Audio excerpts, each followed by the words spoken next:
Good afternoon, everybody. On behalf of Baker & McKenzie and our global trade practice, I'd like to welcome you and thank you for joining this panel on export and sanctions enforcement. This is the last installment of our two-day, six-part virtual trade conference that took place yesterday and today. My name is Alison Stafford-Powell. I'm a partner in the California offices, and I'm joined today by my colleagues Terry Gilroy from New York, and Ben Smith and Paul Amberg from our EU trade and UK trade teams. Very quickly, before we get started, a couple of quick housekeeping notes. If you're looking for the slides, the materials, and if you search your email, there should be an email from Baker McKenzie from Tuesday that has links to all the slides, and we will also be posting that in the chat function. For those of you that would like recordings, those will be made available in a follow-up communication towards the end of this week, most likely Friday. We do encourage questions. Please use the Q&A button for that, and we'll endeavour to answer those at the end of the presentation. If we don't get to you, we will follow up via email. This panel is eligible for CLE, CPE code, credit, etc. And the code for that will be provided at the end of the presentation. If you need information on how to claim credit, that was also included in Tuesday's communication. Please do return the sign-in sheet within 72 hours so that we can process that for you. Lastly, because this is virtual, we're all in different time zones in different locations, please excuse any background noise.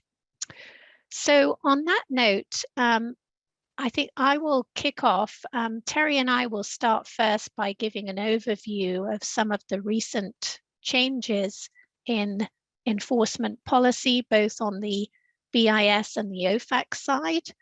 We will then go through some of the more interesting cases and then turn it over to Ben and Paul to give us the other side of the pond, what's going on there in terms of developments. So if we could go to the next slide, please. So on the BIS side, we've had a number of comments recently from senior BIS officials, Assistant Secretaries Kendler and Axelrod, and related developments indicating a much stricter enforcement of US export controls to come.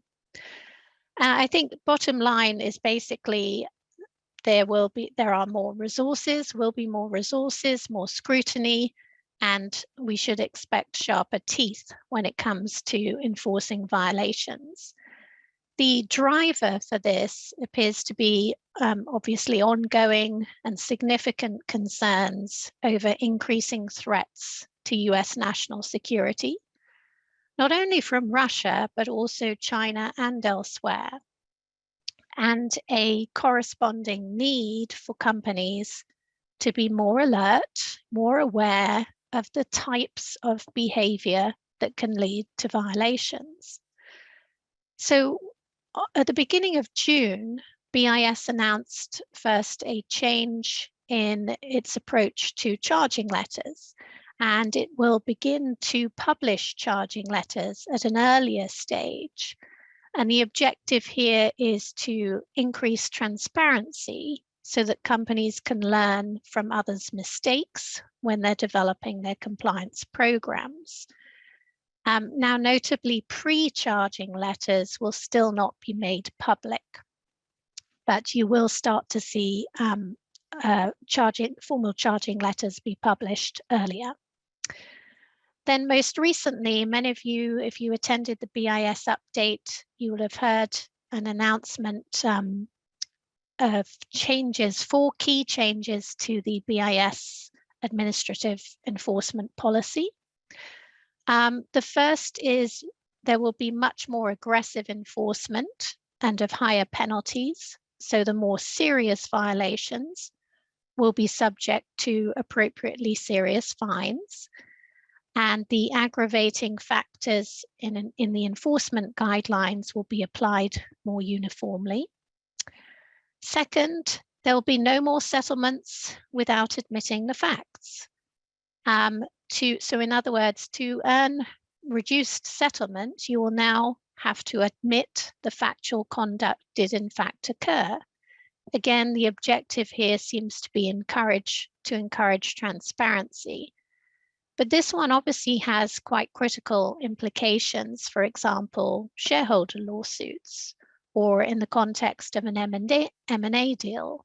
For example, if you file a voluntary disclosure pre-close, and then you enter into a settlement post-close, what implications does that have on your liability under the indemnities, etc.?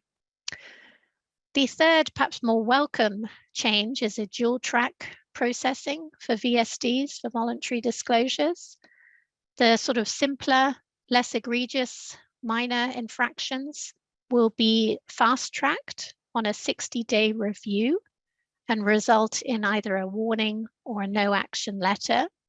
So thankfully, we won't be waiting around for 5 years signing endless tolling agreements. The more serious violations will receive obviously much more scrutiny. We'll have Office of Chief Counsel and potentially DOJ attorneys assigned much earlier on.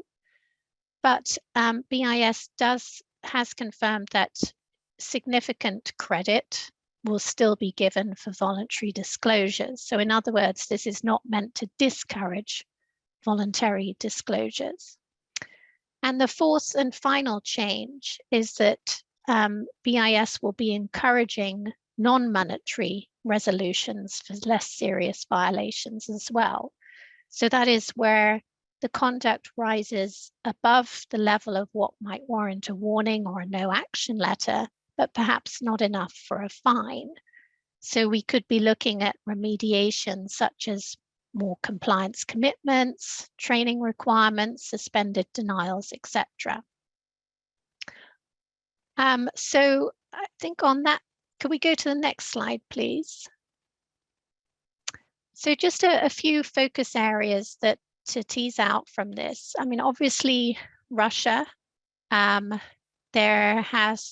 it's still a little early to see any cases coming through. But there has been a significant amount of bilateral and multilateral collaboration here, which will inevitably lead to more cases coming out. There's also been industry outreach through FinCEN, particularly to banks, financial institutions, warning companies and banks to watch out for attempts to evade the sanctions. So again, there's an awful lot of scrutiny here, an expectation that those who are facilitating or supporting transactions keep an eye out for violations. China continues to be an enforcement priority. Some of you may have seen the quite unprecedented joint statement by the head of the UK's MI5 and CIA Director Wray the other week, in which they pointed to their joint concern over China's military expansion. So China-related cases remain a hot topic and a key priority. The last point I just mentioned here is the new academic outreach initiative. This was also announced by Assistant Secretary Axelrod, driven by concerns over emerging foundational technologies and so-called disruptive technologies that are being developed in the academic context. And it's an attempt to sort of balance innovation against these growing national security concerns. So in the academic context, we expect to see more outreach, more engagement, more partnering, especially with those higher risk institutions that might be doing R&D for the Department of Defense, or perhaps have ties to foreign universities on the entity list, etc. So that's on the BIS side, and perhaps Terry, you could bring us up to date on the OFAC policies. Sure, Allison, and thanks. And before I do that, if we can just move to the next slide, please. Maybe we'll just talk a little bit about sort of how OFAC goes about enforcing cases and reaching resolution. So as folks will know, OFAC is the primary U.S. sanctions civil enforcement body. And OFAC has, under the sanctions enforcement guidelines that are part of the regulations, OFAC has sort of broad discretion in determining what an appropriate civil enforcement response might be to an apparent violation of the sanctions regulations. And this response can range from no action all the way through a civil monetary penalty. Financial institutions, for example, who may file relatively more voluntary disclosures to OFAC for violations that I sometimes refer to as sort of foot faults, sort of minor violations. Oftentimes they will get back from OFAC a cautionary letter, effectively saying, yes, you violated the sanctions, enhance your controls, and make sure it doesn't happen again. For the more serious violations, obviously OFAC has within its authority to issue a civil monetary penalty. And just how they go about calculating that penalty, essentially, it starts with looking at the transactions and the value of the transactions and calculating sort of a statutory maximum. From there, they take a look, and once they have that statutory maximum calculated, they take a look at two factors. One, has the conduct been voluntarily disclosed? And voluntary disclosure also means, well, it means disclosure within a reasonable time prior to the likelihood that OFAC would have discovered the apparent violation. And with voluntary disclosure, as folks will know, OFAC will expect cooperation from the party that's made the disclosure. So that's one factor. You either voluntarily disclosed or you haven't. And then the next is a bit more subjective, and OFAC will take a look to see whether the conduct is egregious or not. Once they've made that determination, based on whether it's voluntarily disclosed or whether it's egregious, they then calculate what's known as a base penalty based on that statutory maximum.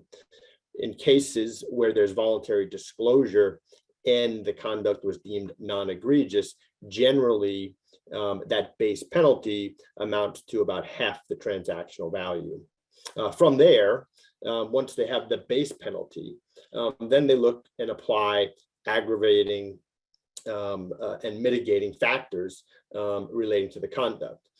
Mitigating factors can be excellent cooperation during the investigation, the fact that the internal compliance function and senior leadership may not have been aware of the conduct, where companies go in and they demonstrate that they've enhanced the processes and enhanced controls. These are all mitigating factors that you see when you review the sort of enforcement releases that OFAC has considered and even reduced that base civil penalty to a lower amount. So that is sort of just generally how OFAC would go about in calculating an enforcement penalty once they've identified an apparent violation. On the criminal side, you have the Department of Justice, and the DOJ prosecutes willful violations of sanctions, and recently has taken an increased role in sanctions enforcement.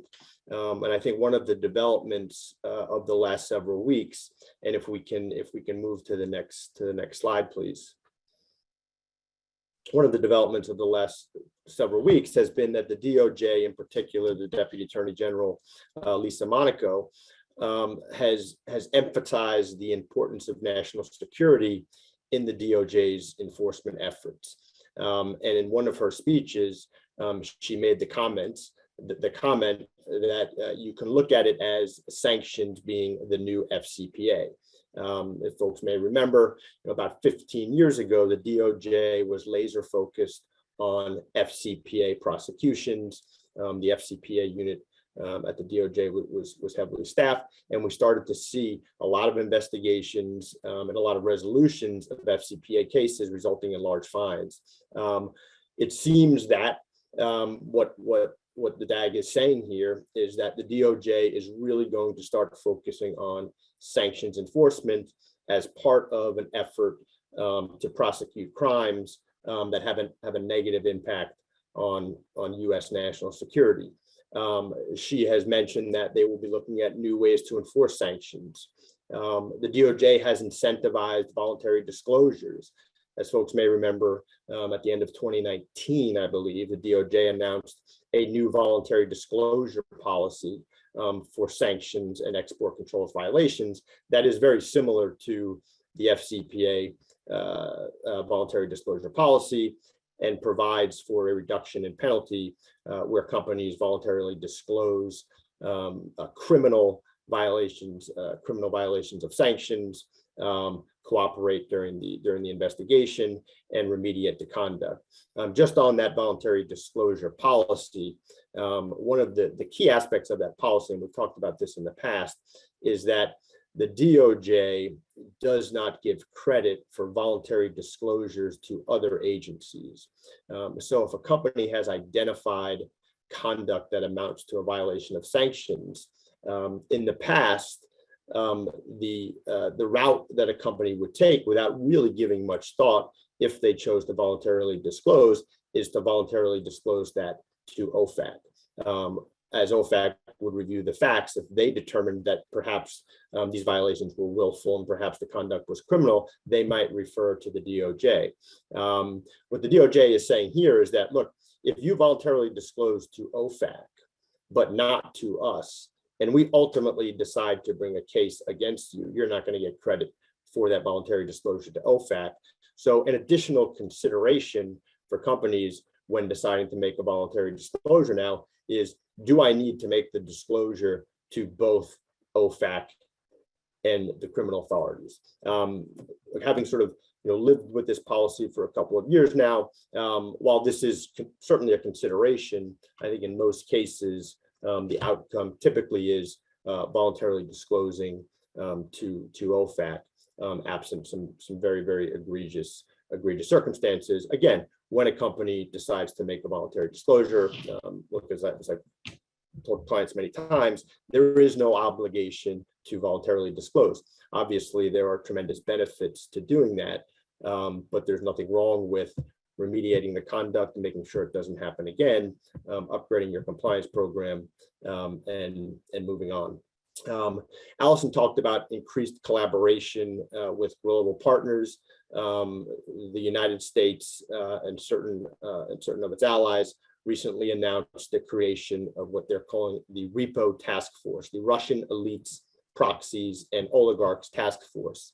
And this is a task force the United States, UK, European Commission, Canada, and a few other countries have sort of come together and said that we are going to cooperate with each other in prosecutions and actions taken against the Russian nationals, consistent with the global effort in response to the Russian invasion to Ukraine.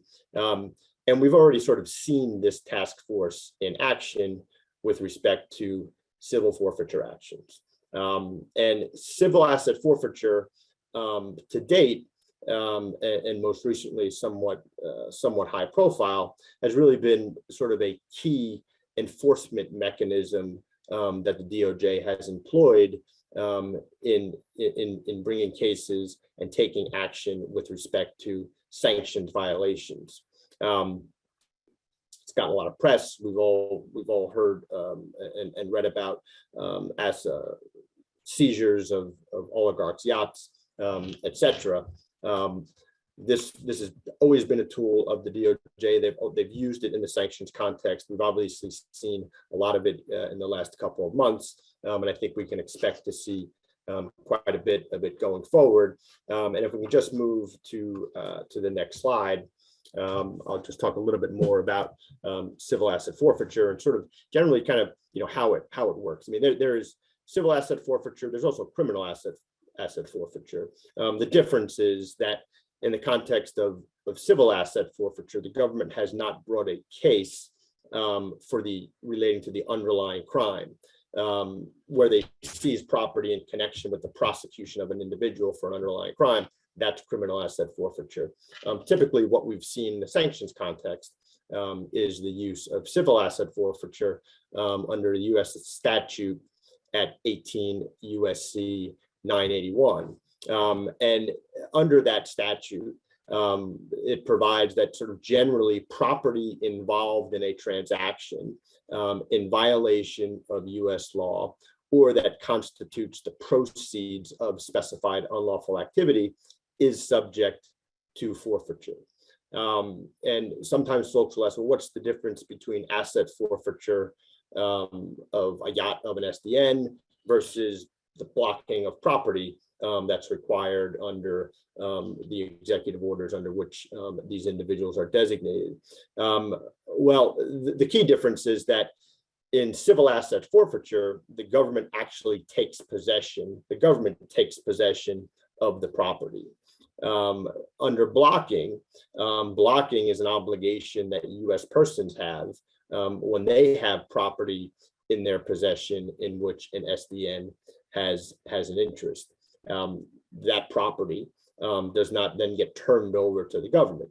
In the case of a bank, the blocked property sits in a segregated account. It earns interest, etc.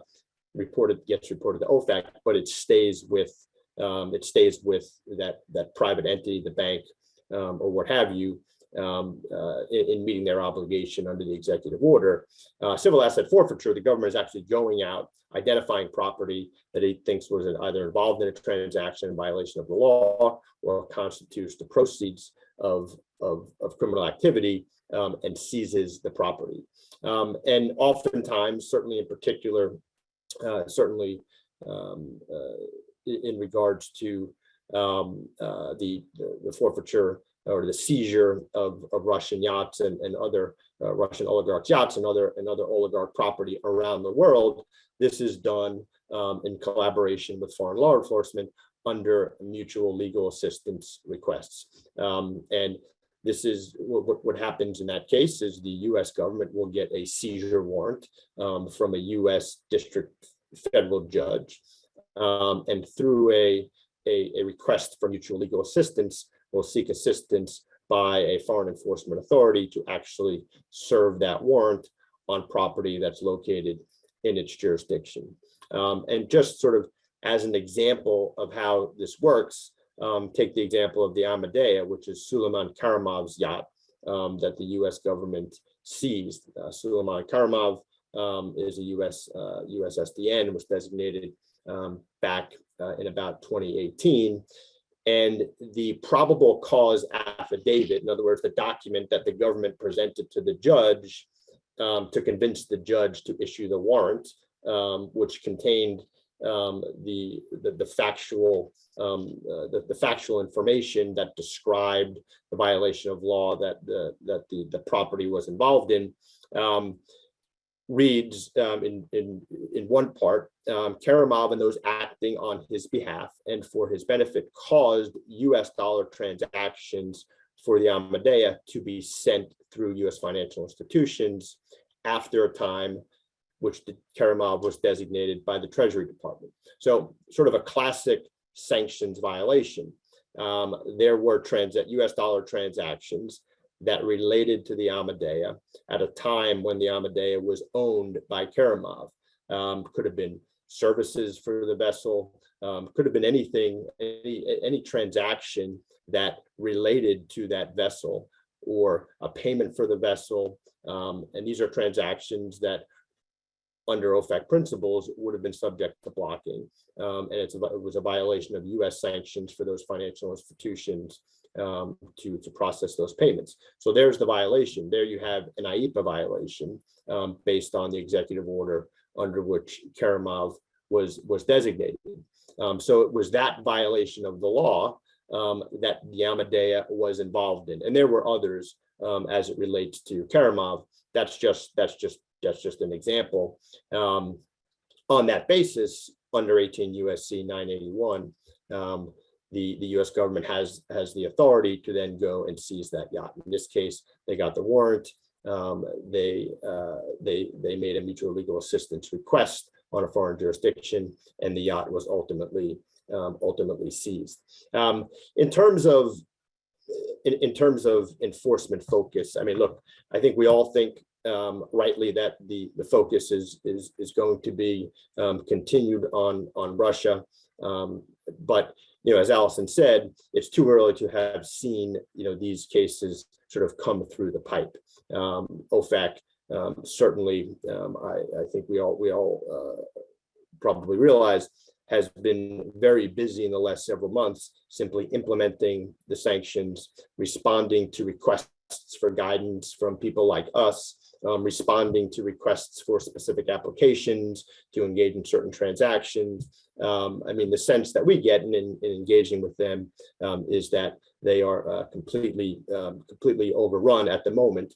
Although interestingly, I filed a voluntary disclosure on a Cuba-related matter back in April of 2021, and just this week, I got an email from the case officer and said, "Hey, I'm taking a look at this case. I'll be in touch with you in about 3 weeks." And it was a Cuba-related matter. So who knows? But certainly, we think that there will be a focus on Russia going forward. And I think I will turn it back over to Allison now to just talk about some of the recent interesting BIS enforcement actions. Thanks, Terry, and good luck with that VSD. So on the BIS side, the Office of Export Enforcement, I just picked out a few of the more sort of interesting recent cases. I mean, I'd sort of put them in a couple of buckets, really. If we could go to the next slide, please. So the first is we've seen a rather prolific use of temporary denial orders under the EAR. And these denial orders, it's a very broad penalty under the EAR, which can either be imposed when a person is convicted of an offence, or a temporary denial order can be issued on an ex parte basis when it's deemed necessary in the public interest to prevent an imminent violation. So it effectively puts other parties on notice. And it's important to remember that there are two sides to a typical denial order. One side is the prohibitions on the denied party, which essentially prohibit them from participating in or benefiting from items subject to the EAR or activities subject to the EAR. The other side of a denial order is prohibitions on everybody else. And the two, they don't quite match. They're not mirror images of each other. So for example, there's no direct prohibition on third parties from providing a benefit to a denied party. But you have to be a bit careful because what happens is that there are other administrative enforcement provisions and prohibitions that can be layered on. For example, aiding and abetting, or the General Prohibition 10 prohibition on engaging in transactions involving items or activities subject to the EAR, if you know that a violation has or will occur in connection with those items. Temporary denial order constitutes that knowledge. So that the sort of end of that is impact of that means that when you're dealing with a denied party, just be mindful of the fact of the breadth of the prohibition and don't sort of read the prohibitions too narrowly. We have seen these temporary denial orders imposed against, I think it's 9 Russian airlines now and 1 Belarusian airline, including Aeroflot. And this is for flying essentially US origin aircraft into Russia without the licenses that are now required under the EAR. Important to bear in mind that these denial orders are separate from the list of sort of tainted aircraft which was being published under General Prohibition 10. That list of aircraft is quite an unusual step, intended to put everybody on notice that you essentially can't use or service or repair those particular aircraft. But bear in mind that the temporary denial orders go beyond those particular aircraft and can affect your dealings with the airlines more broadly and beyond just servicing. We've also seen temporary denial orders deployed against companies in connection with China-related violations. Most recently, there was a case involving the unauthorized export of customer drawings over to China for essentially 3D printing of some sort of satellite rocket pieces, etc. And that resulted in a temporary denial order on 3 US companies. The other sort of feature we've seen is extensive use of the entity list, BIS entity list. Paul mentioned in yesterday's export control development session several China-related cases involving unlawful exports to Chinese entity list parties, including Huawei post the designation to the entity list. And in recent weeks and months, I mean, it feels like BIS is almost on steroids, adding companies to the entity list. Just at the end of June, I think there are about 26 more entries from 9 different countries, including China, also the UK, of companies that were designated to the entity list for continuing to support Russia's military efforts after the tightening of the export controls. And some of the commentary around that was quite interesting. Assistant Secretary Kendler mentioned that, you know, we will track and cut off private firms that seek to support Russia. And Assistant Secretary Axelrod said, our rules are clear and we will not hesitate to take action when parties backfill in violation of them. And that was particularly interesting because a lot of our foreign clients have been asking for some time, very concerned about sort of stepping into and backfilling when European or US companies pull out of Russia. And this was really the first time I think I'm aware of, at least, where backfilling has been referred to as a basis for designation. So as Terry said, I certainly on the BIS side do expect to see more of these types of cases coming through. The other piece I just wanted to mention quickly, and it just came out a couple of days ago, and it was a ruling by the US Court of Appeals for the District of Columbia involving a challenge by a Chinese textile manufacturer against its addition to the entity list in 2020. And it was listed at that time based on alleged use of forced labor at a mill in Xinjiang. And it was one of several challenges that we've seen recently to US designation. In this case, the Chinese party argued that designation to the entity list should be for parties that are acting contrary to US foreign policy or national security, and that violations of, or alleged violations of human rights, effectively forced labor, is not a basis, not an appropriate basis for designation. The plaintiff lost. The appeals court ruled that the plaintiffs essentially threw a Hail Mary pass, and so that challenge was thrown out on appeal. So those are the sort of more interesting cases just to highlight on the BIS side. Terry, do you want to pick up on some of the OFAC cases? Yeah, sure. If we can just go to the next slide. So just in terms of enforcement that we've seen this year, again, we just haven't seen, there hasn't been enough time for any Russia-related enforcement to sort of come through the pipeline. The cases that are reported that we learn about through enforcement releases, et cetera, are cases that in most cases involve conduct that happened 5, 6, maybe even more years ago. Two issues that I think are worth pointing out is OFAC seems to have continued the trend of enforcement against non-US companies for causing violations of US sanctions.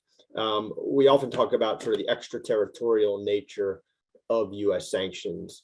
And in doing that, we typically refer to things like secondary sanctions, which are sanctions that can be imposed against non-US persons for conduct that has no US nexus, but the US government has determined is inconsistent with US foreign policy.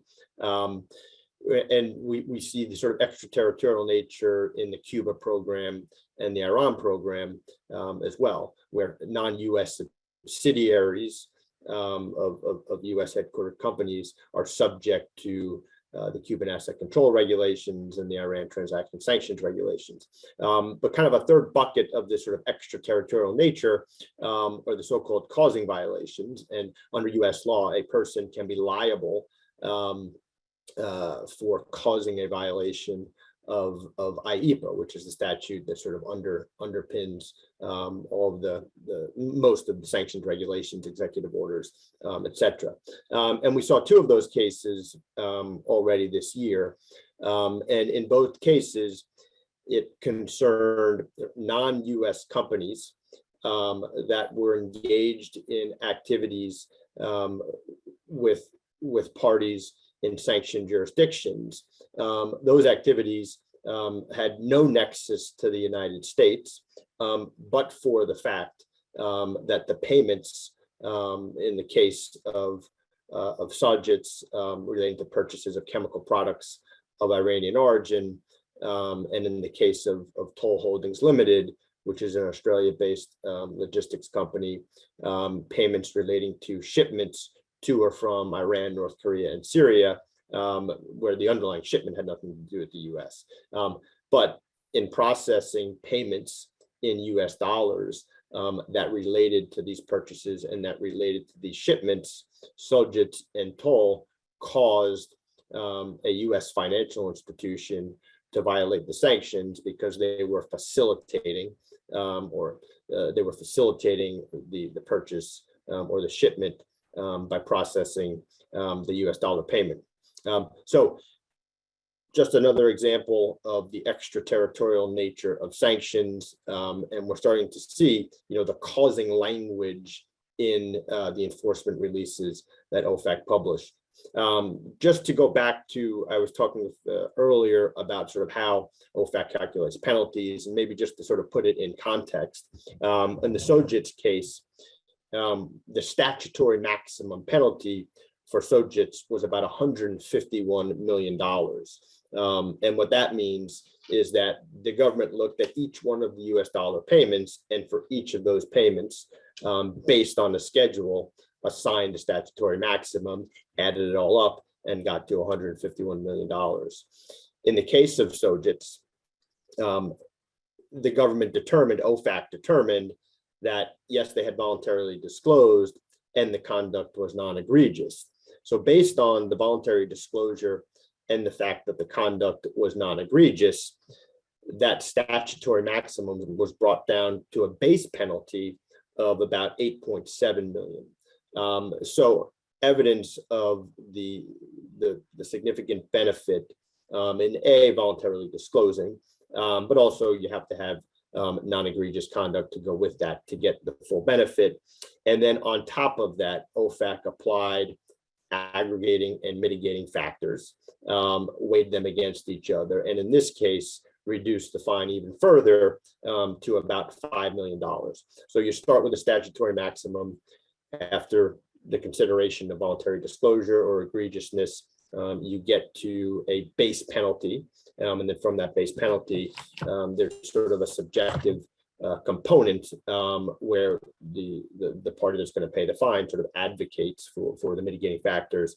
And here they were able to get it down to about $5 million from, again, a statutory maximum of $151 million. The next case that I wanted to highlight is a Directive 2 case, violation of Directive 2 in regards to dealings in new debt of Rosneft. And this matter had to do with invoices that were issued to Rosneft that Rosneft failed to pay on time. And back in 2014, when these kind of like newfangled sectoral sanctions came out and these prohibitions on dealings in new debt, based on guidance that OFAC provided, we quickly learned that an extension of credit in the context of an invoice with payment terms constitutes new debt under OFAC principles.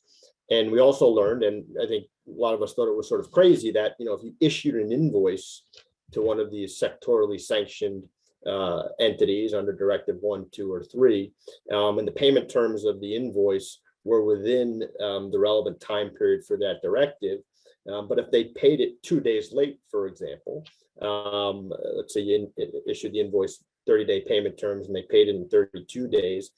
If you gave them 32 days to pay the invoice, if they were I think a Directive 2 entity at that time, that would have been a violation of the prohibition on dealings in new debt, because you had extended them credit beyond the temporal period identified in the directive. It seemed odd. OFAC issued FAQ 419, however, to make clear. Since that time, we have had a number of questions from clients wondering whether they could just simply rip up the invoice and issue a new one, the invoice that the sectorally sanctioned party had not paid. Clearly, that is a circumvention of the sanctions, and that's what this company did here. Rosneft had failed to pay an invoice for subscription service within 90 days of the issuance of the invoice. 90 days was at that time was the relevant time period for Directive 2 entities like Rosneft. The invoice was paid late. The bank that had obviously flagged the transaction in their filtering, because Rosneft was on the payment record, rejected the payment. Presumably after they asked for information about the underlying transactions and realized that the payment had been made after the 90 days. Following that rejection, the company issued a new invoice and got that invoice paid. And that's a violation of the sanctions. The sectoral sanctions have been sort of overcome really by everything that's happened in the last 2 or 3 months. They sound antiquated to be discussing dealings in new debt, etc. But clearly OFAC is still bringing cases, and this is one brought under that guidance in FAQ 419, which is interesting. In terms of sort of activity in 2022 versus 2021 and years past, generally consistent with years past, and maybe that's surprising with respect to how busy OFAC has been. So I think that wraps it up for the U.S. side of things, and I think now we're going to turn it over to Paul and Ben to talk through export controls and sanctions enforcement. I think maybe Ben in the UK to kick things off. Thanks, Terry, and hi to everyone. Yeah, so I'll give a brief overview of the equivalent export control and sanctions enforcement, latest developments in the UK, and then pass on to Paul from an EU perspective. And very similar to what Terry and Alison described, we have seen in recent months a real focus on Russia. There's a real focus on cracking down on sanctions evasion. We saw in the past week in the UK, the National Crime Agency issue a red notice, putting people on high alert that oligarchs could use various means to obfuscate, hide their assets, move their assets and get around the sanctions, and effectively putting on notice banks, financial institutions, insurers and other regulated firms and entities that they play a role in preventing that. We've also seen calls for reporting of sanctions offences. So the FCA, the Financial Conduct Authority in the UK, is encouraging people to report to them where they see people engaging in sanctions breaches, particularly regulated firms or listed UK entities. We've seen the NCA, the National Crime Agency, and OFSI, I'll come to OFSI in a second, all call for and potentially get greater funding. So there's a big crackdown and focus on enforcement for Russia at the moment, building on some developments that I'll go through now in terms of what we've seen in the UK in the last couple of years on enforcement. So starting with UK sanctions enforcement, and we've covered this in the past, but as a recap, so the Office of Financial Sanctions Implementation was set up in 2016, so about 6 years ago now, very much modelled on OFAC. It's part of Her Majesty's Treasury in the UK.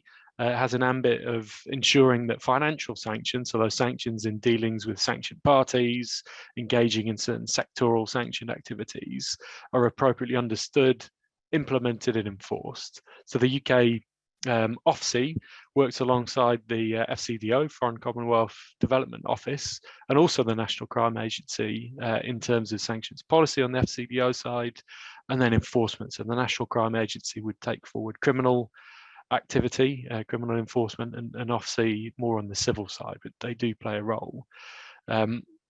We've seen OFSI issue a number of pieces of guidance, but it really is their enforcement focus that's been the subject of scrutiny and interest in recent times. If we can move on to the next slide.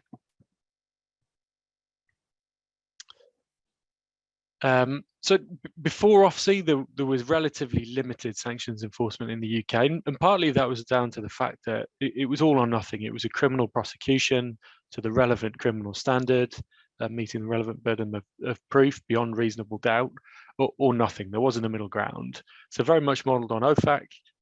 OFSI was implemented and was handed an increased enforcement toolkit alongside other sanctions authorities in the UK. There was an increase in criminal penalties, but really it was the introduction of civil monetary penalties with a lower burden of proof, a balance of probabilities, that has opened the door for more enforcement, and we've started to see that come through.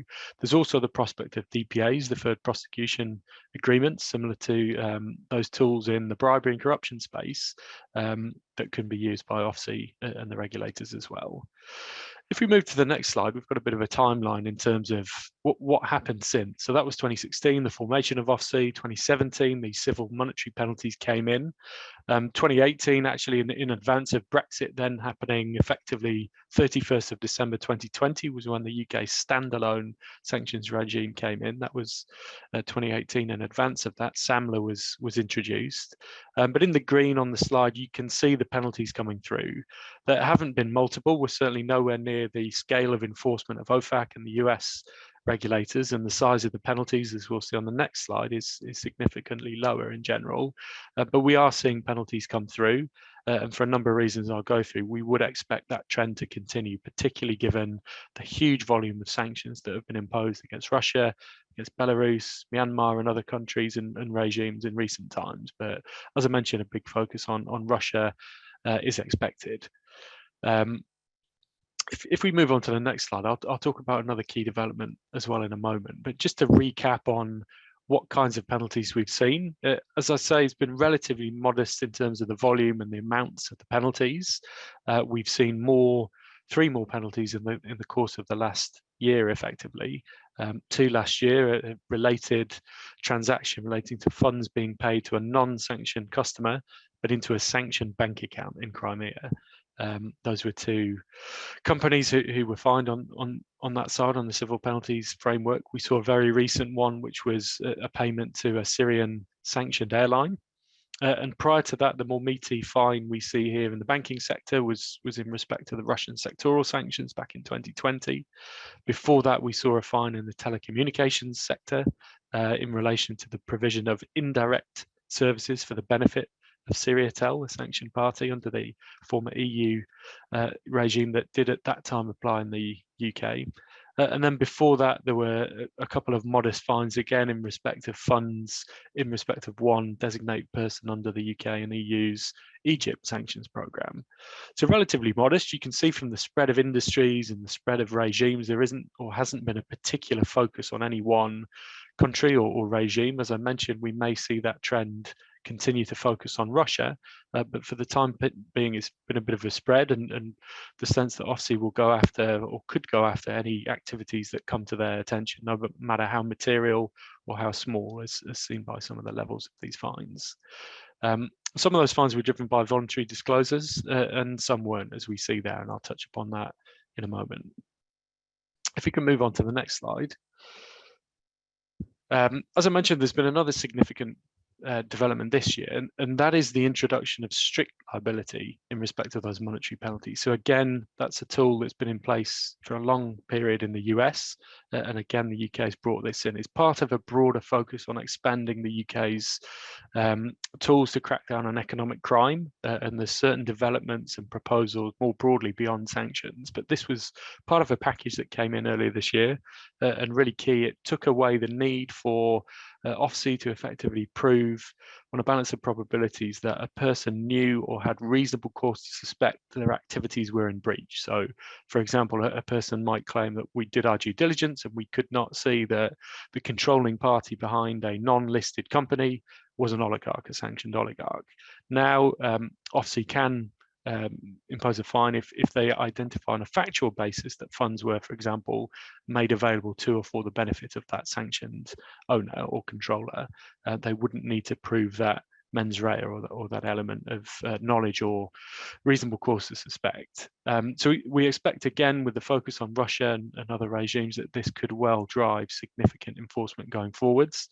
And it really does put increased pressure on due diligence, increased pressure to be able to demonstrate you've done absolutely everything you can, and ideally to demonstrate you've identified the parties that are behind the companies you're dealing with. If you can move on to the next slide. In terms of the framework against which OFSI will assess cases, I would mention that although we now have this strict liability penalty, the guidance has been updated by OFSI, and they do say, of course, they will take into account as a relevant factor if a party had that awareness or didn't indeed have knowledge or reasonable cause to suspect. Clearly, compliance programs are fundamental to that. Due diligence, we talked yesterday in the session around the focus on due diligence in the export space and the Russia sanctions program. That is a factor that OFSI would take into account in assessing whether to take no action, to issue a warning, or to bring a civil penalty, or refer the case to criminal law enforcement authorities such as the National Crime Agency. Very similar to the types of factors that Terry talked about.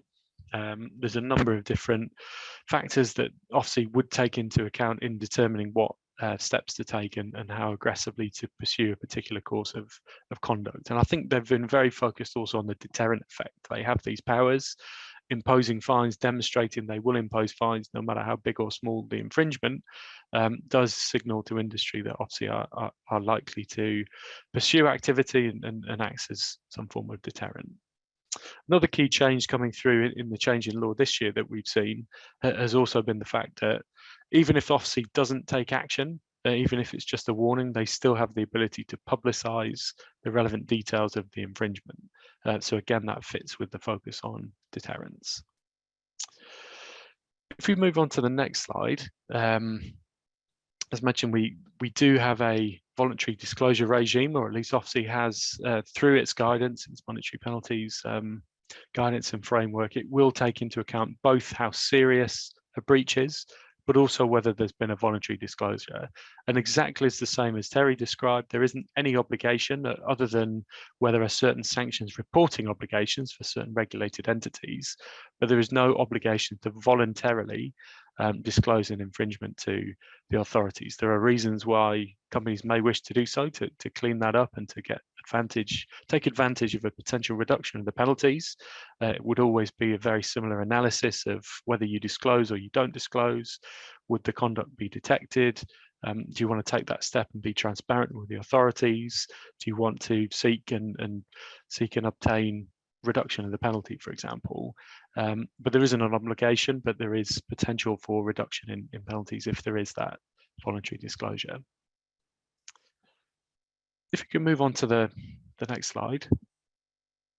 that was a focus in the UK on the sanctions side. So OFSI responsible for enforcement, or plays a role in the enforcement, certainly through its civil penalties, in breaches of UK financial sanctions. There's also in the UK HMRC, so Revenue and Customs, that is responsible twofold. So firstly, for breaches of standard traditional export controls, dual use and military export controls, but also responsible for enforcing trade-related sanctions. And we've really seen a slew of trade-related sanctions being introduced under the Russia and also Belarus programs in recent months. Significant increase, as we said in the session earlier, on the types of products that are now controlled for export, supply, the types of services that are restricted, and significant developments in the UK today in terms of services that are controlled to Russia, and in terms of certain additional items that are controlled to Russia. So HMRC, rather than OFSI, would be responsible for those forms of breaches. Typically over the years, we've seen less focus on enforcement, but that is certainly ramping up in the last few years. We're seeing HMRC equally take a more aggressive position, and likewise accompanied by Border Force. As we mentioned in previous sessions, we're seeing increases in goods being seized at customs, whether on the way to Russia, for example, or on the way back, but very much more of an aggressive approach from HMRC. They also have had for a long-standing time strict liability at their disposal, so they can bring criminal action on a strict liability basis. And often what may happen in terms of penalties being imposed is there would be a compound penalty in lieu of criminal prosecution or referral for criminal prosecution. Often it's take it or leave it. So HMRC may seek to effectively settle, or a company may seek to settle with HMRC through a compound penalty, but it's often an amount is presented to the company, and then it's up to the company as to whether they accept that amount and settle compound penalty, or they take the risk of being referred to the Crown Prosecution Service and fighting a criminal case. So obviously a judgment call in those situations, but we are seeing HMRC, as I mentioned, go after more infringements, detect more infringements. That has culminated in quite a few published compound penalties in recent times. There were 10 compound penalties published, as mentioned, between March and November last year. But actually we saw announced this year that between December and February, there were a further 8 compound settlement offers that were made, one of which was £2.7 million. So that was by far and away the highest settlement sum or compound penalty sum we've seen. In a way, could demonstrate HMRC are increasingly enforcing in this area and are not shying away from those significant penalties. But that was a significant development we've seen on the export side, and it's very well possible that given the raft of increase in trade sanctions, we could start to see those kind of cases coming through on the trade sanction side as well, albeit the strict liability wouldn't generally apply as in the same way as the financial sanctions. So it's a bit of an overview of the UK enforcement developments. I'm now going to hand over to Paul, who's very late over there in Madrid, going to give a bit of a review of the EU developments. Thanks very much, Ben. And good afternoon, everyone. Pleasure to be with you again. We'll just dive right in and to the next slide, John, please. Just to set the stage here, I mean, I think most of you of the audience are more intimately familiar with some of the US enforcement cases, you know, the centralized administration of those by OFAC, BIS, and federal government agencies. You know, when you're putting on the EU hat here, we have to think about, while the EU has a common external foreign policy, including the restrictive measures and sanctions that it can impose, the enforcement of sanctions violations and the penalties for the same are left up to each of the individual 27 EU member states, historically speaking. So I want to go through and kind of highlight 4 or 5 key developments that have happened really since the Russian invasion of Ukraine, which has quite galvanized the EU and the EC around the need for more uniform enforcement and less of an uneven administration of criminal regimes and enforcement regimes around sanctions violations in general, and not just those related to Russia. It's just that the Russia situation has propelled the EC to sort of make efforts at developing policies around the enforcement aspects of sanctions. So the four areas I want to really talk about really revolve around that. Another sort of stage-setting comment is just to say that, you know, because there hasn't been this common overarching policy around sanctions enforcement, you know, the enforcement record, criminal cases vary widely or have varied widely across member states. So we haven't seen as active as enforcement as we have seen in the US and the UK, for example. The first development is really the creation of the so-called Freeze and Seize Task Force. It was set up in the context of the Russia sanctions. My colleague Terry talked about the Repo Task Force, which is the sort of US, UK, and G7 plus Australia task force around asset forfeiture, seizure, coordination, cross-border. So the role of this Freeze and Seize task force at the EU level is indeed to coordinate with Repo and to coordinate among member states as well in terms of seizure of assets and enforcement proceedings around those. Now, just sort of the focus, the substantive focus of this is a lot on oligarchs, as you can imagine. And the way this works from the way that it's set up from an EU perspective is really comprised of four different elements. At the top, sort of setting the strategy, is the European Commission. Then we have the relevant national authorities. And then sort of the operational aspects of this are really driven largely by Europol and Eurojust as well. So that's a bit about that task force. It's not uncommon to some of the task forces that the DOJ has set up in the United States, but it's really intended for more uniform coordination, both among EU member states and with Repo as well. The second area, and there's a couple of sub areas here as well, really revolves around the point that I was making about the absence of uniformity around minimum criminal penalties and the definition of what constitutes a criminal offense of sanctions, or sort of minimum standards around those things. So beginning on the 25th of May of this year, the European Commission, among other European bodies, issued a series of documents that really propelled them towards the harmonization of criminal penalties, criminal definitions around EU sanctions violations. The first of these was a Commission communication. It's a mouthful, towards a directive on criminal penalties. This is really the baseline document that explains the rationale underlying the need for the criminal penalties and definitions and harmonization, and will eventually serve as the basis for the development of further legislation that will eventually set minimum standards on criminal penalties and definitions of particular offenses as they relate to sanctions or restrictive measures, as the EU calls them. The second element here, the proposal for a council decision on extending a list of EU crimes to be included to include violations of union sanction measures. I'm going to take that up in a couple of slides to sort of build that out, because it's sort of an interesting mechanism as to how it works, because at the EU level, there is an ability under the Treaty of the Functioning of the European Union for the European Union to set out those crimes that are considered to be EU crimes because they are serious, there's a gravity, and there's a cross-border element. So we'll talk more about that in just a moment. And finally, related to this is sort of the mechanism for asset forfeiture, recovery, confiscation. And here, there was a proposal published for a new directive that would focus on minimum standards and mechanisms that EU member states must put in place in order to effectuate investigations, asset tracing, forfeiture, seizure, coordination, et cetera.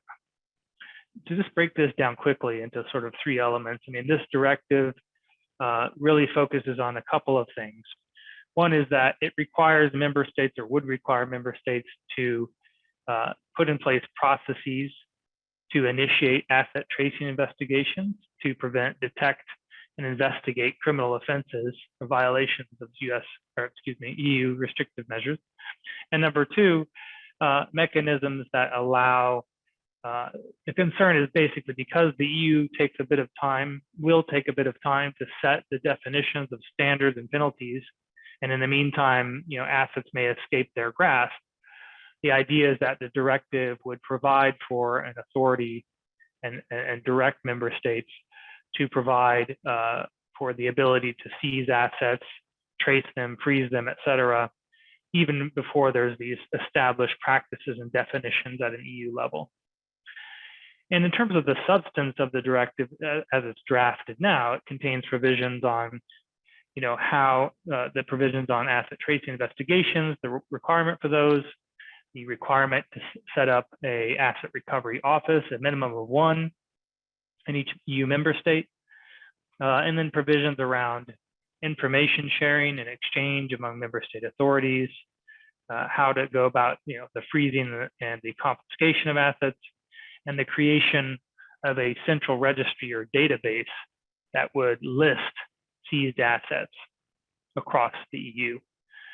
Now, this is all very important because I get a lot of questions from clients about, what are the criminal penalties for EU sanctions violations, and should I submit a voluntary self-disclosure? Well, that's a bit more of a complex answer in the EU because it depends on, the EU member state that would be the competent authority. Because as I mentioned, the member states' penalties and whether even a violation is a civil or criminal matter vary widely. Just to give you some quick statistics on that for orientation purposes and to sort of highlight the need for harmonization, there are 2 member states who provide for only civil administrative liability for EU sanctions violations, that is Spain and Slovakia. There are 12 EU member states, including the Netherlands and France, who provide for solely criminal penalties for sanctions violations in their domestic laws. Now, the criminal penalties is a bit misleading in the sense that in practice, they can kind of appear as civil administrative penalties, but there are the majority of EU member states do provide for criminal penalties. And then there's a third category of 13 member states where they're available, and whether a violation is criminal or civil depends on the gravity of the violation, basically. And among 2 examples are Germany and Poland among that category. So you can see, a wide range. I mean, on the penalty side, prison sentences are different, maximum length of 2 to 5 years. Some provide for 8 to 12 years of imprisonment, and then civil fines across EU member states can range anywhere from 1,200 euros to 500,000 euros, and in some cases, fines that are tied to the company's turnover in very serious cases. So I just wanted to take a moment to highlight that because it just shows you the sort of need driving for centralization and harmonization. Next slide, please. As another example of the EU's stress on the need for member states to implement criminal penalties to the extent they have not, and the very context in the 6th wave of EU sanctions on Russia, there was a provision in the 6th wave that required member states, to the extent they have not already, to implement criminal penalties for violations of the EU-Russia sanctions. So we're already seeing the EU take action in the context of EU-Russia sanctions. Now, if we can go to the next slide, the difference between that measure in the Russia context and this effort around establishing violations of EU sanctions as an EU crime is that by doing so, by making it an EU crime akin to human trafficking, corruption, human rights related offenses, money laundering, you basically provide the EU with the authority to establish minimum criminal definitions or bases for what constitutes a criminal offense in respect of sanctions and penalties. So that will be the legislative work of the EU in the coming months to put together, once the EU Parliament gives its consent to this Council proposal. It will then be published, and it'll basically, very short article will say it's now an EU crime to, violate EU restrictive measures, i.e. sanctions. And then from there, the EU will develop these definitions of criminal offenses and the penalty amounts that each EU member state must implement as a minimum standard across all EU restrictive measures, not just EU-Russia sanctions. And then another very interesting development, and I think the buzzword around this is the last bullet point on this slide, is that the EU has floated this idea vis-a-vis the EU Financial Services Commissioner that the EU should create a sort of EU-wide sanctions enforcement body as a new body, such akin to an OFAC for the EU. It's unclear at this moment whether that would be an entirely new agency tasked with enforcement of EU sanctions across EU member states, or whether that would be a power that would be given to the Anti-Money Laundering Authority of the EU, which currently oversees financial related crimes and money laundering crimes. And because of the overlap between sanctions and money laundering in some cases, that may be something that makes sense and may require less heavy lifting in terms of the establishment of a newer agency in that regard. And I guess just by way of commentary, it would be interesting to see what sort of elements they would take from a centralized type enforcement agency, whether that would create another layer of bureaucracy, whether it would make things more nimble, whether it would be focused on enforcement, or have input into licensing decisions at a member state level as well. Typically, those are things that are left to a member state, but I could envision something like an advisory capacity in that context. So it'll be interesting. I think it's solely focused really for now on the enforcement aspects of EU sanctions, but we'll see how that evolves. The final thing, just to briefly mention, is back in March, in the context of some of the early stages of the EU sanctions on Russia, the EU established the so-called EU sanctions whistleblower tool that is basically an online portal and provides the ability for whistleblowers to report via email to the European Commission suspected EU sanctions violations, not just those limited to Russia, but all EU sanctions. And what happens is the EU Commission then reviews those whistleblower allegations and determines the credibility of those, and if warranted, can refer them to relevant member states for further investigation. And I think that's a big watch out because, especially in the Russia context,